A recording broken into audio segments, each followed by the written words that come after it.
नमस्कार, मैं नियाज खान और आप देख रहे हैं न्यूज एक्सप्रेस। कहते हैं कि राजनीति में कुछ भी परमानेंट नहीं होता, सब समय का खेल होता है और सभी समय के ही मोहताज होते हैं।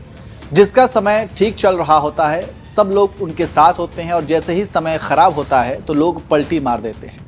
महाराष्ट्र में विधानसभा चुनाव की तारीख का ऐलान हो गया है और दो गठबंधन आमने सामने हैं, एक महायुति और दूसरा महाविकास अघाड़ी।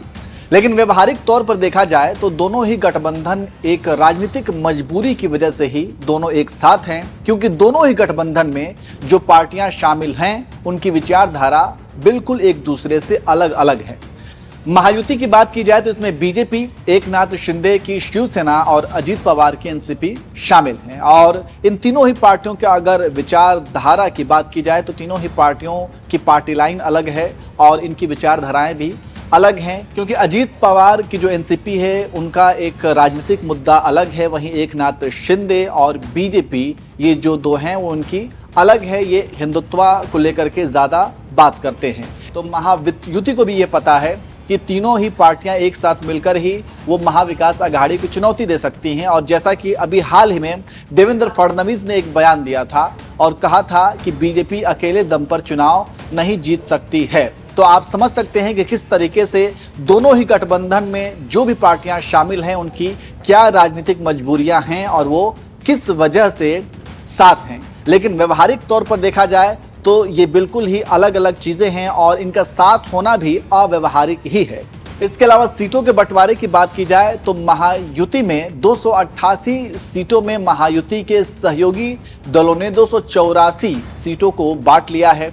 बीजेपी को जिसमें 152 सीटें मिली हैं, शिवसेना शिंदे गुट को 80 सीटें और एनसीपी अजीत पवार के गुट को 52 सीटें मिली हैं। ठीक इसी तरीके से महाविकास अघाड़ी की बात की जाए तो महाविकास अघाड़ी में कांग्रेस को 101 सीटें हासिल हुई हैं, शिवसेना यूबीटी को 96 सीटें और एनसीपी शरद पवार के गुट को 87 सीटें।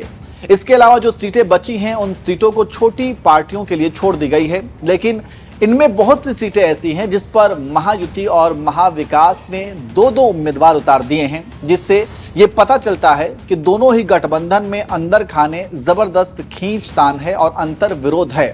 नवाब मलिक ने अभी हाल ही में अपनी उम्मीदवारी पेश कर दी, जिसके बाद बीजेपी नाराज हो गई। वहीं आपको बीजेपी ये कह रही है कि नवाब मलिक अगर उम्मीदवारी के लिए खड़े होते हैं तो वो उनका समर्थन नहीं करेगी, लेकिन नवाब मलिक को समर्थन देने के लिए अजीत पवार आगे हैं, क्योंकि अजीत पवार की एनसीपी से ही नवाब मलिक उम्मीदवारी के लिए खड़े हुए हैं। लेकिन बीजेपी और एनसीपी के अजीत पवार में ठनी हुई है। बीजेपी साफ तौर से समर्थन करने से नवाब मलिक को मना कर रही है।